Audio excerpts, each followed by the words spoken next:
పప్పేసిన shop దగ్గర రావచ్చు. రెండు చూడేట వచ్చేస్తున్నాయి. ఇవి వీటి గురించి ఇక వీళ్ళ మమ్మీ తెచ్చి ఇవి తిండికి తెచ్చి పెట్టింది ఒక ఆడ. ఇవేమో పోవట్లేదు, విడపరుచుకున్నాయి. వాళ్ళ మమ్మీ చూడు ఆడ పొంగల పెట్టుకొని కూర్చున్నది ఫుడ్. వాళ్ళ మమ్మీ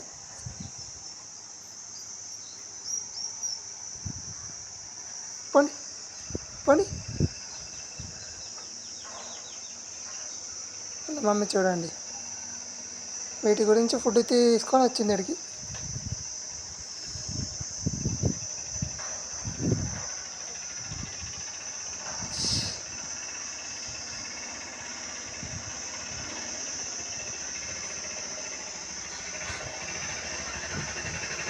చూడండి ఎంత క్యూట్గా ఉన్నాయా.